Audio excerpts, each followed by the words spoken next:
PL aqui em Brasília. Vou chamá-lo de presidente porque, por respeito, é assim que todos os ex-presidentes são chamados. Então, vou me dirigir nessa entrevista ao senhor como presidente. Então, eu queria começar sabendo como foi esse dia de hoje. Vamos por ordem cronológica.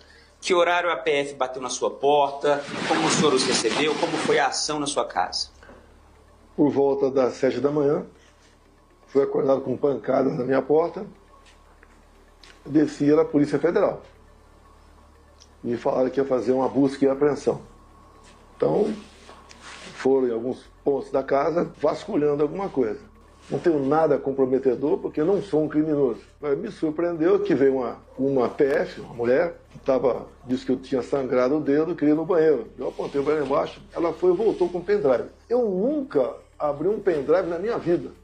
Nunca abri um pendrive na minha vida. Nem tenho o laptop lá para você fazer a devida conexão. Não sei. O senhor está falando do pendrive que a polícia diz que encontrou na casa do senhor. Sim, no banheiro, cara. No banheiro. O senhor está dizendo que foi plantado? Não. Eu nunca abri um pendrive na minha vida. Então me surpreendeu aquilo, tudo bem. Pegaram também, eu tinha lá 14 mil dólares. Toda vez que eu sacava dólar do Banco do Brasil, está com o recibo, então dinheiro que veio da minha própria conta. Está declarado isso, presidente? Não está declarado, você declara no imposto de renda do ano que vem, tá certo? Agora, esse dólar saiu da minha conta. Todos eu recibo lá. E 7 mil reais em dinheiro corrente, moeda corrente nacional nossa. E por que o senhor guarda dólares em casa? É uma possibilidade de uma viagem, né? Sempre. E outra, também, você não vai especular com 14 mil dólares.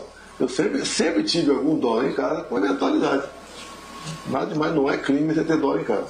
Então a polícia levou da casa do senhor o pendrive, os dólares, 7 mil reais e o celular do senhor também. Meu celular, sim. E a determinação do senhor usar a tornozeleira eletrônica. Está em qual pé na tornozeleira? O senhor poderia mostrar para a gente? Não, vou mostrar. É constrangedor. Né? A intenção é humilhar, é desgastar a imagem. Porque como não tem nada contra mim, nada, zero, sobra apenas essas questões.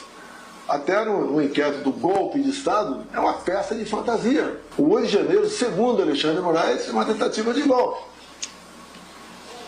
Quem é a pessoa adequada para dizer se era ou não? O ministro da Defesa, José Múcio, falou que não era. Outros 2 ministros da Defesa, Nelson Jobim e Aldo Rebelo, também falou que não era golpe. Foi um movimento que perdeu-se o controle e alguns danificaram algum patrimônio. Eram pessoas normais, inclusive no processo que eu respondo, eu estou como responsável por isso. Eu estava nos Estados Unidos, estava na Flórida, não tem nada a ver com isso. Você não achou nada em celular de ninguém, eu estimulando o que quer que seja naquele momento. 2 tuitadas minhas, após o movimento, condenando o que fizeram, nada mais além disso. Cumpri meus 4 anos de mandato, sem qualquer problema, muitas manifestações pacíficas. Enquanto fui presidente, nenhum problema tivemos. Fui embora dia 30 de dezembro, eu não ia passar faixa com uma pessoa com a vida pregressa do senhor Luiz Inácio Lula da Silva. E se eu passasse a faixa para ele, seria a maior vaia da história de Brasília, perante aquele pessoal, né, que estava lá.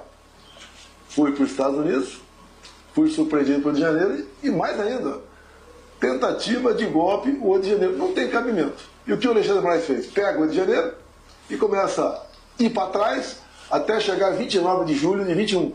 Uma live que eu fiz. E ele fala que ali começou o plano de golpe. Ou seja, 21 de julho de 21 eu já programei 8 de janeiro. Não tem cabimento. Não tem nada de concreto. Nada, zero. Presidente, vamos puxar para esses acontecimentos de hoje, porque é um inquérito novo, né? Sim. Contra o senhor e contra o seu filho, o deputado federal licenciado Eduardo Bolsonaro. A PGR entendeu e recomendou ao Supremo que determinasse essa medida cautelar, que é a tornozeleira, que está em qual perna, direita ou esquerda? Esquerda. Está na perna esquerda do senhor, porque havia também risco de fuga. Então vamos por etapas nessa decisão de hoje. O senhor cogita fugir ou cogitava fugir? Esse dinheiro em espécie seria para uma fuga? O senhor pretendia pedir asilo em alguma embaixada? Eu tenho um bom montante no banco. Em havendo uma fuga, seria bloqueado. E o dinheiro foi sacado ao longo dos meses. Você não vai fugir apenas com 14 mil dólares. Estou com o passaporte retido há 2 anos.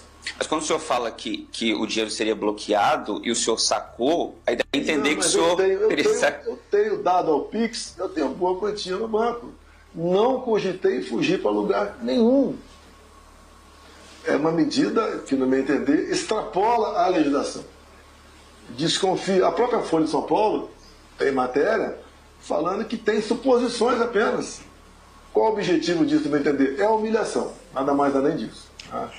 Eu sou uma ameaça para eles, como candidato, que é muito difícil, mas seria, porque quando parece uma pesquisa eu estou na frente do Lula, e como um cabo eleitoral para fazer uma boa bancada de deputados e senadores. Eles querem fora, completamente fora do processo político do ano que vem. Com outras palavras, na decisão, o ministro Alexandre diz que a manifestação de Trump no último dia 7, onde ele faz críticas ao sistema judiciário brasileiro, ao governo brasileiro, e impõe a taxação de 50%, que foi a gota d'água envolvendo o senhor e o filho do senhor. O que o senhor percebe nessa movimentação? Havia, de fato, o cálculo político de fazer com que essa influência de Eduardo mobilizasse a população brasileira, comovesse a opinião pública e acabou dando errado? O senhor acha que deu errado essa tentativa do Eduardo? Não existe lobby para você impor sanções em qualquer país. São fatos. Tá? O Brasil, através do Alexandre de Moraes, tem infringido a legislação americana, inclusive. Ele determinou dar uma ordem para que se prenda uma brasileira de dupla nacionalidade para tuitada em 21. Isso é inadmissível você fazer nos Estados Unidos. O Alexandre de Moraes coloca no inquérito, num dos inquéritos, a pessoa do Elon Musk. Ele multa a Starlink, uma empresa que não tinha nada a ver com a outra do Elon Musk. Em 21, Jason Miller, que hoje é um dos assessores do Donald Trump, ficou detido por 3 anos no aeroporto, depois de participar do CEPAC aqui em Brasília. São centenas de ordens ilegais e tidas como secretas para perseguir a direita no Brasil. Por ocasião das eleições, eu desconheço qualquer parte da esquerda, qualquer um candidato de esquerda ou influenciador de esquerda que tenha sido prejudicado. Somente a direita. Eu não podia fazer sequer live lá do Palácio da Alvorada. Eu não podia mostrar imagens do 7 de setembro, mostrar o Lula defendendo o aborto, o Lula ao lado de ditadores, o Lula defendendo ladrões de celular. E eu, do meu lado, ele podia me chamar de qualquer coisa, não tinha problema nenhum. Então houve uma mão pesada no TSE pró o outro candidato que o TSE apresentou como vitorioso. Como que o senhor está vendo, porque houve essa tentativa por parte do Eduardo Bolsonaro, né, houve esse movimento que teve sucesso por parte do Eduardo Bolsonaro nos Estados Unidos, né, isso é inegável. Não para taxar o Brasil. Não existiu esse movimento. Mas ele chegou a celebrar essa taxação. Ele falou que era uma medida restritiva e ele impôs para vários países, não foi só o Brasil. Como algumas semanas atrás, outro lote de países entrou também. Ele está buscando aí uma paridade no tocante à taxação de produtos de um país e o dele. Mas no caso do Brasil, os Estados Unidos é superavitário e a taxação é de 50%, que não tem em outro país. O senhor não viu ali uma... Nós taxamos de média 60%. Tá? Não estou defendendo, nem criticando qualquer ação do presidente norte-americano. Tenho profunda gratidão com ele. Tive um excelente relacionamento por 2 anos, quando fomos presidentes juntos. Sei o tamanho dos Estados Unidos, que tem um PIB 14 vezes maior do que o nosso, e o Trump passou a gostar de mim, dado o que nós fizemos. Repito, em 2019, Trump queria taxar o aço e o alumínio do Brasil. Conversei com ele por volta de 15 minutos, ele não taxou. O Lula tinha que estar fazendo contato com o presidente americano, mas ele está o tempo todo fustigando. O tempo todo ele está do lado do Irã, desse conflito com Israel, ele está do lado do Hamas, ele manda o vice lá na Rússia, né, no evento do Dia da Vitória da Segunda Guerra Mundial, ao seu lado ditadores e criminosos de guerra. Ou seja, ele defende junto ao BRICS que o padrão dólar deixe de existir. O próprio Trump falou, se o padrão dólar já existia, é como se nós tivéssemos perdido uma guerra mundial. E o Lula o tempo todo fustiga. Ele é o responsável por que está acontecendo. Se eu fosse presidente, pode ter certeza que essa questão tarifária seria acertado em umas condições parecidas que foi acertado com a Argentina. A Argentina, 80% dos seus produtos não serão taxados. Os 20% em torno de 10%. Ou seja, como o governo não tem contato, é que pode. Estamos aí há 6 meses do governo Trump. O governo brasileiro ainda não foi nos Estados Unidos, um grande país como o Brasil. O próprio nosso aqui, ministro das Relações Exteriores, ainda não conversou com o Marcos Rubio, que é o seu contraparte nos Estados Unidos. Ou seja, o Brasil está, o governo Lula, se aproximando de ditaduras. E deve mais sanção aí. Não vem me culpar de novo. Trump falou, quem estiver comercializando petróleo com a Rússia vai ser taxado em 100%. A negociação de diesel com a Rússia foi comigo antes da invasão da Ucrânia. O Brasil precisava de óleo diesel, porque o Lula lá atrás começou a fazer 3 refinarias, enterrou aí em torno de 90 bilhões de reais e não fez nenhuma. Tá? Então tínhamos acertado mais ainda. Talvez, eu já ouvi fumaça, que o Brasil importa fertilizantes da Rússia. Eu, no período pré-guerra, fui na Rússia e negociei com o Putin. Tanto é que 30 dias depois, em torno de 27 navios vieram para cá com fertilizantes. O nosso agro não sofreu com esse problema, que o agro sem fertilizante perde a competitividade. Presidente, mas sobre estratégia e popularidade, o senhor não acha que esse anúncio de Trump da taxação acabou se virando contra o senhor? Lula cresceu um pouco na popularidade, a população, segundo as pesquisas, são contra essa interferência dos Estados Unidos, e Lula trouxe para ele o discurso da defesa da soberania nacional, de defesa da pátria, um discurso que era tido como da direita ou do bolsonarismo. Como é que o senhor está vendo isso? O senhor não acha que foi um tiro que saiu pela culatra, não? Um país sem economia não tem soberania. Cada vez mais o comércio está se direcionando apenas para a China. Essas medidas do governo Lula aqui, de peitar o governo americano, o dinheiro do Brasil está indo embora. Com essa história de ricos contra pobres, isso, um pouco mais de 20 anos atrás, a França fez isso daí. O dinheiro foi para a Rússia. Aqui é a mesma coisa. Ninguém mais está pensando com seriedade em investir no Brasil. Eu acompanho os cadernos de economia nossa e poucas pessoas estão investindo no Brasil. O dinheiro está indo para outros países, onde tem uma segurança jurídica. Aqui você não tem. Estamos cada vez mais dependendo do comércio com a China. E a China é um país, como todos os países, né? Tem interesses. Nós estamos perdendo a nossa soberania na economia, dado as posições do Lula, que fica até agora falando, vou comer jabuticaba. Ele é tão ignorante que é chupar jabuticaba, né? Vou comer jabuticaba com o Trump, que você acorda com bom humor. Há poucos meses, ele falou que ia resolver a guerra da Ucrânia com a Rússia tomando cerveja no botequim com o Putin. Ou seja, esperar o quê de um cara como esse? Nada. Nada. Mas ele puxou o discurso da soberania para ele. Mas as consequências políticas, eu e o Dória temos nada a ver com 50% do tarifaço. Nada a ver. Nada a ver. Exatamente nada. Tá? É decisão do presidente Trump. E se o governo brasileiro não buscar negociação, vai entrar em vigor esse tarifaço dia 1º de agosto. E todo mundo vai perder. Não é apenas o agro que exporta ou alguns empresários, né? Ou os exportadores. Todos nós perderemos. Presidente, o senhor não vai poder entrar em contato com o Eduardo Bolsonaro, né? O filho do senhor que estava nos Estados Unidos. O pai não poder conversar com o filho, nunca vi isso. Como é que vai ser isso, sim? Já caiu a ficha, o senhor já entendeu a situação? Com a esposa dele, minha nora.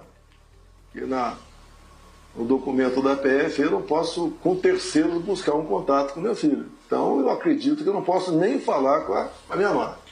Flávio Bolsonaro, o outro filho do senhor, hoje chegou a fazer uma publicação e depois se retirou, sugerindo que Trump recuasse dos 50% e partisse para sanções diretas pessoais, talvez contra ministros do Supremo, mas depois ele apagou essa postagem.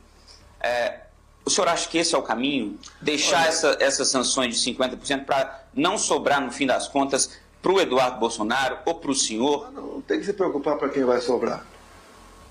O Trump está impondo tarifas no mundo todo. A China já foi negociar. A Índia está na iminência de fazer um grande acordo que mexe com commodities, que obviamente o Brasil vai sofrer com isso. Quanto mais tempo o governo brasileiro demorar para ir negociar, pior é para todos nós. A questão da postagem do Flávio, ele não vai ceder para ninguém, o Trump. Ele tem para cada país, né, os seus interesses que é colocado na mesa. Ele tem, obviamente, algo com o Brasil. E alguém tem que negociar lá. Agora, eu lamento, temos um presidente da República que é um nanico na sua política externa. Lamento. Comigo não era assim. Presidente, isso que o Trump está fazendo não é uma chantagem com o governo brasileiro? Ele está fazendo com todo mundo. Não é com o Brasil apenas. Mas nas condições que foram postas, porque ele está dizendo o seguinte: vocês dão anistia para o Bolsonaro, que eu tiro as tarifas. Bolsonaro. Não vi escrito não com essas palavras, né? Ele diz para parar a caça às bruxas. Alguém tem dúvida que é uma caça às bruxas? Quando há uma tentativa de golpe, ou um golpe em qualquer lugar do mundo, em poucos minutos você fica sabendo aqui no Brasil. Um colega meu de Israel, conversei com ele outro dia, ele perguntou que golpe é esse que o Mossad não estava sabendo. Golpe foi dado, tirando o Lula da cadeia, anulando todos os processos, porque quem tem duas condenações em duas instâncias fica inelegível, e depois colocando na cadeira presidencial. Um trabalho feito pelo sistema brasileiro. Ninguém tem dúvida disso. Eu me elegi presidente em 2018, uma boa da natureza. Sofri sim uma tentativa de assassinato. E sofro até hoje. Por isso é que, como o Trump sofreu lá, um tiro que pegou na orelha dele. E o Brasil aqui, tá? Até o país do primeiro mundo, eu vi um conceituado jornal aí, europeu, dizendo, fazendo meia-culpa, que eles erraram apoiando o Lula. Porque o que chegou fora do Brasil, graças ao trabalho da imprensa nossa parcial aqui no Brasil, que eu era uma ameaça à democracia. Passei 4 anos dentro das 4 linhas. Sofria pelo menos uma vez por semana uma ação do Supremo contra o nosso governo. E o nosso governo terminou 22 superavitado em 54 bilhões de reais. Criamos o PIX, que agora está dando uma certa confusão por aí, né? E criamos o PIX, que é algo que nenhum país do mundo tem.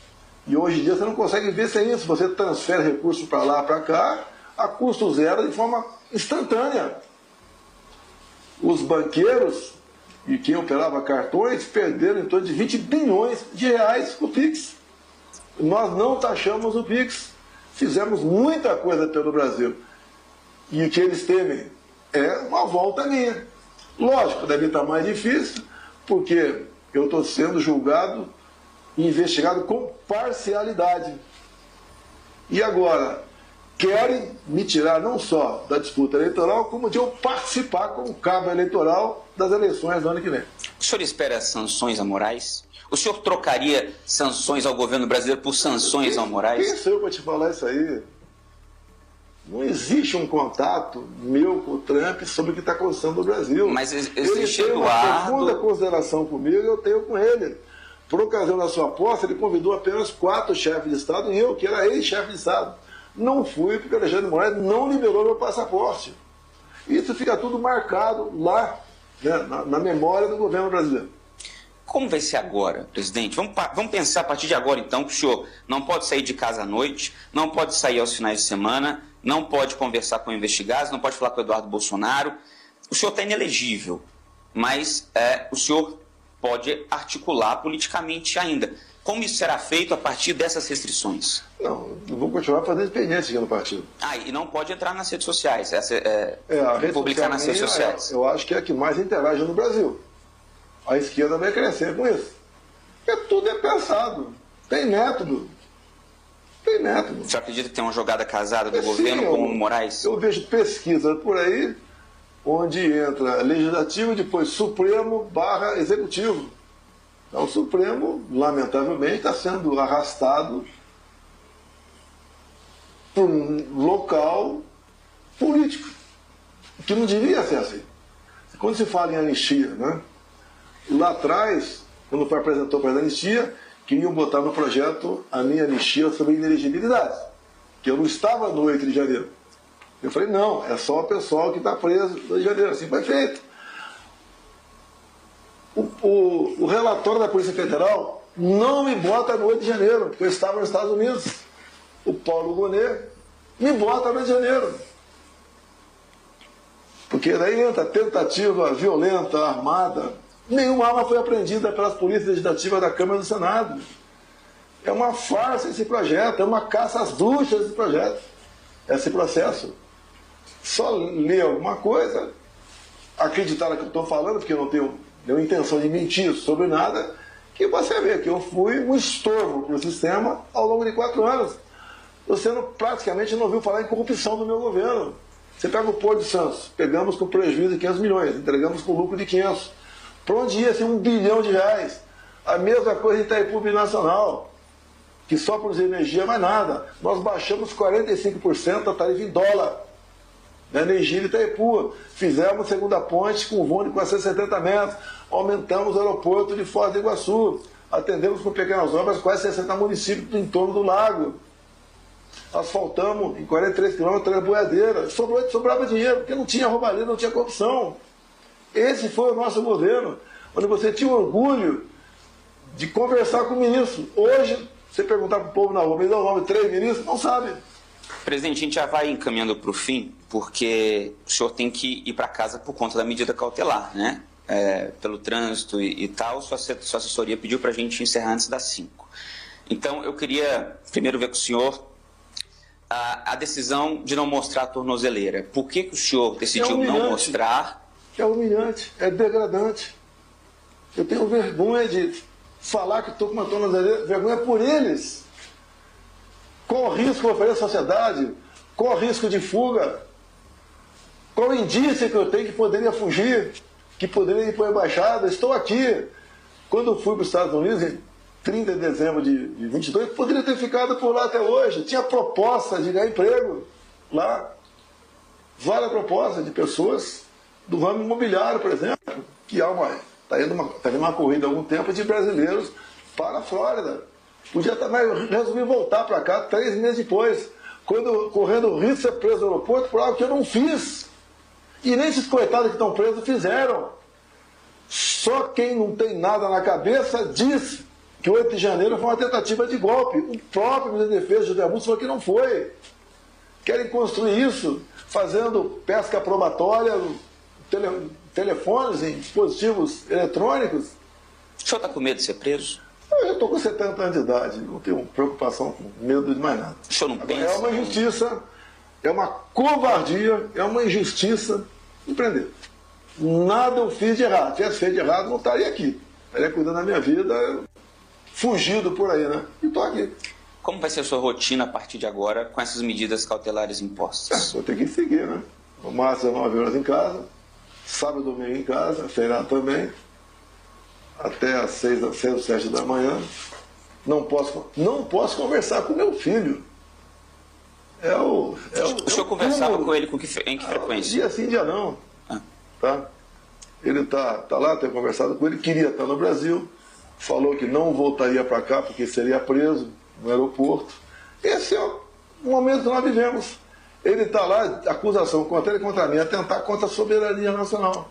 Você buscar o parlamento americano é atentar contra a soberania nacional. Ou seja, o Alexandre de Moraes escreveu, nessa busca e apreensão de hoje, que o parlamento europeu está tentando contra a soberania brasileira. Aqui não tem cabimento isso aí, não para em pé. Presidente, o senhor diz que está sendo perseguido para não participar do processo eleitoral próximo. O senhor, no momento, está inelegível, então não pode participar.